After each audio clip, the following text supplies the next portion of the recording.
La clase pasada estábamos hablando sobre la segunda intervención francesa. Esa fue la guerra en la que por segunda vez en el siglo XIX los ejércitos del Imperio francés invadieron nuestro país como una manera de presionarlo para que pagara sus deudas. Esta intervención militar preparó el terreno para que el Partido Conservador, que había sido derrotado en la Guerra de Reforma, organizara su contraataque. Mientras los mexicanos luchaban a muerte contra el ejército invasor francés, los conservadores buscaban en Europa un príncipe católico que estuviera dispuesto a encabezar un nuevo imperio mexicano. Y por fin, le ofrecieron el trono al archiduque austriaco Maximiliano de Habsburgo. Y él, junto con su esposa, la princesa Carlota Amalia de Bélgica, llegaron a la capital de nuestro país en junio de 1864. Y sí, como comenta Juan Carlos, ambos eligieron el castillo de Chapultepec como su casa y lo nombraron de manera oficial Palacio Imperial de Chapultepec y Miravalle, en memoria de su querido castillo de Miramar en Trieste, en Italia, porque ahí habían vivido Maximiliano y Carlota como recién casados antes de que les ofrecieran la corona de México. Ahora mismo estamos viendo el castillo de Miramar en pantalla. Acuérdate que el castillo actualmente es el Museo Nacional de Historia. Puedes visitarlo cuando termine el confinamiento. Por ahora, podrían hacer una visita virtual para ver algunas de las piezas originales del Segundo Imperio, como las que estamos viendo en pantalla. Maestra, yo encontré un video muy interesante que podemos usar para comprender mejor este suceso histórico. ¿Lo quieren ver? Claro que sí, Juan Carlos, vamos a verlo. Y ustedes en casa también acompáñenos. Les va a gustar.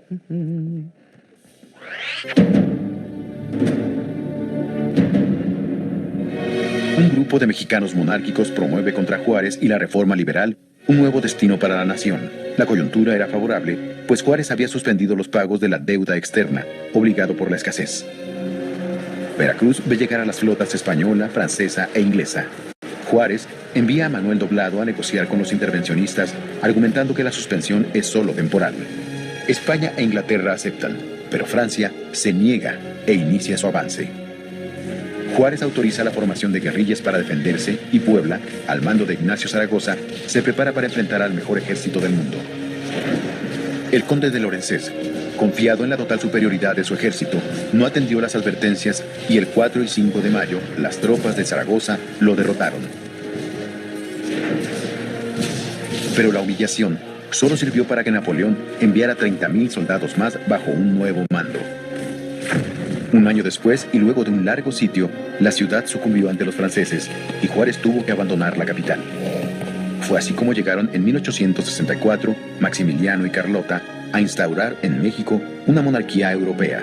Paradójicamente, Maximiliano era un liberal convencido y al poco tiempo de ser coronado, anunció que no suprimiría la tolerancia de cultos y la nacionalización de bienes de la Iglesia. Sorprendidos, muchos conservadores le retiraron su apoyo. Mientras tanto, Benito Juárez cargaba a la República por el norte del país y para fines de 1865, las guerrillas republicanas, convertidas en verdaderos ejércitos, iniciaron su avance. La crisis financiera empezó a aislar al imperio. Carlota exigió el cumplimiento de los tratados europeos, pero ni Napoleón III ni el Papa atendieron sus súplicas. Maximiliano pensó abdicar, pero sus ministros se opusieron, aunque después lo abandonaron a su suerte. A principios de 1867, el rápido avance republicano dejó al imperio reducido a Puebla y Veracruz. El emperador se replegó a Querétaro, que pronto fue sitiado. Porfirio Díaz tomó entonces Puebla. Rodeado por los republicanos, Maximiliano vio su destino cumplido. Aunque el mundo pidió clemencia, Juárez no cedió, y Maximiliano fue fusilado en el Cerro de las Campanas junto a los generales conservadores Miramón y Mejía. Bueno, es muy interesante esto, maestra. Entonces, los conservadores trajeron a Maximiliano, pero resulta que él tenía ideas liberales. ¡Wow! Así es, Ton. En lugar de oponerse a las leyes de reforma como esperaban los conservadores, Maximiliano las ratificó. Y eso, la verdad es que tuvo resultados contradictorios. Por un lado, perjudicó al gobierno de Maximiliano, porque lo llevó a perder el apoyo del grupo que lo había traído. Pero por otro lado, aprobar las leyes de reforma permitió cierta modernización para el país. Por este motivo fue que algunos conservadores se alejaron del gobierno de Maximiliano y, en cambio, algunos liberales aceptaron formar parte del Segundo Imperio. ¿Y entonces cómo es que la gente no lo quería cuando llegó a nuestro país? Resulta que cuando llegó Maximiliano, los liberales, que eran partidarios de Benito Juárez y de la República, no reconocieron la autoridad de Maximiliano por dos razones. La primera es que Maximiliano no había sido electo democráticamente por los mexicanos, más bien había sido seleccionado cuidadosamente por un grupo pequeñísimo de políticos conservadores. Y además, el imperio de Maximiliano era sostenido por la violencia de las armas del ejército invasor francés. O sea, el imperio era un régimen que se había impuesto por la fuerza. Por eso, durante el periodo que conocemos como Segundo Imperio, en realidad hubo dos gobiernos funcionando al mismo tiempo. Uno republicano, que estaba constitucionalmente establecido y encabezado por Benito Juárez, y otro gobierno monárquico, que estaba apoyado por las fuerzas invasoras de Napoleón III y encabezado por Maximiliano de Habsburgo. O sea, como dos gobiernos al mismo tiempo en un país. Wow, eso está interesante. ¿Y qué más, maestra? Pues sí, hubo dos gobiernos.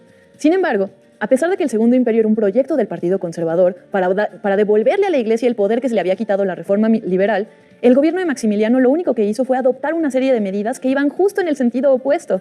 Por ejemplo, Maximiliano permitió que se vendieran las propiedades de la Iglesia, declaró la tolerancia religiosa y le devolvió las tierras a los pueblos indígenas. Ay, y supongo que estas medidas pues no le han de haber gustado a muchas personas. Es correcto, Ton. Estas medidas pusieron furiosos a los conservadores, que se veían desesperados cómo Maximiliano y su imperio liberal iba frustrando todos y cada uno de sus objetivos políticos. Obviamente, los conservadores le retiraron su apoyo a Maximiliano, pero la verdadera crisis llegó cuando Napoleón se llevó a sus fuerzas del ejército. Esto sucedió porque Francia estaba a punto de entrar en una gran guerra contra el reino de Prusia y Napoleón III prefirió sacar a sus tropas de México para fortalecer el nuevo frente que se abría en su propio país. Pues sí. Ah, ok, ya entendí. O sea, con esto el imperio se debilitó y los liberales fueron ganando territorio. Ajá. Finalmente, en Querétaro, Maximiliano fue atrapado y fusilado. Ay, pero, ¿por qué si tenía ideas liberales, pues no se arregló con Juárez y con los suyos? Ay, Ton, esa pregunta es excelente. Y la verdad es que se trata de un tema complejo. Pero la verdad es que, a pesar de que Maximiliano tuviera ideas liberales, su forma de gobernar no iba de acuerdo con el proyecto de nación que tenían aquí los liberales mexicanos. Para ellos, para los mexicanos, nuestro país debía tener un gobierno propio, republicano, democrático y libre, sin la presión de ningún país extranjero. Por eso, para los ojos de liberales mexicanos como Benito Juárez, por ejemplo, el imperio de Maximiliano era inaceptable porque representaba la imposición de un invasor extranjero, aunque también fuera liberal. Con todo y los conflictos, Maximiliano la verdad es que era muy feliz en México y le encantaba nuestra cultura. Devoraba libros enteros de historia y geografía de México, le encantaba dar paseos por los bosques para coleccionar especies nativas de insectos y también le encantaba cabalgar vestido de charro. Por ejemplo, en la pintura que podemos ver en pantalla, está ahí vestido como charro montando a caballo en Chapultepec. Anda muy contento el Maximiliano. Wow. Órale. ¿Qué les parece si para conocer un poco más sobre Maximiliano y Carlota, leemos algunas de las cartas que se enviaron en aquella época? Ton, ¿me ayudas a leerlas? Ay, sí, claro, maestra. Carta de Carlota a Maximiliano, enero de 1866. Abdicar es condenarse, extenderse a sí mismo un certificado de incapacidad. Y esto solo es aceptable en ancianos o en imbéciles. No es la manera de obrar de un príncipe de 34 años lleno de vida y de esperanzas en el porvenir. Desde el momento en que se aceptan los destinos de una nación, se hace a sus riesgos y peligros y nunca se tiene la libertad de abandonarla. Yo no conozco ninguna situación en la cual la abdicación no fuese otra cosa que una falta o cobardía. En tanto que haya aquí un emperador, habrá un imperio, incluso aunque solo le pertenezcan 6 pies de tierra. El imperio no es otra cosa que el emperador. Que no tenga dinero no es una objeción a créditos. Este se obtiene con el éxito y el éxito se conquista. No se cede su puesto a un adversario de tal naturaleza. Tampoco se dice, como en una casa de juego, que la banca ha saltado o que la farsa ha terminado y que se van a apagar las luces. Todo esto no es digno de un príncipe de la casa de Habsburgo. ¡Wow! Órale. Pues, ¿qué les parece? ¿De qué creen que está hablando Carlota? Yo creo que como Maximiliano estaba harto de tantos problemas, quería renunciar al trono de México, pero Carlota estaba tratando de convencerlo de que no lo hiciera. Sí, parece que Carlota le estaba diciendo a Maximiliano que debía aguantar hasta el final y con dignidad. Sí, puede que esto sea así. Afortunadamente, para conocer este periodo contamos con varias fuentes de la época que nos pueden dar mucha información. Existen, por ejemplo, cartas que le escribieron a Benito Juárez donde le pedían que perdonara a Maximiliano, como la que le envió el escritor Víctor Hugo al presidente Juárez. También tenemos el diario de la princesa Agnes de Salm-Salm, y ella narra su estadía en México y además la forma en la que le suplicó al presidente Juárez que perdonara la vida del emperador y la de su esposo.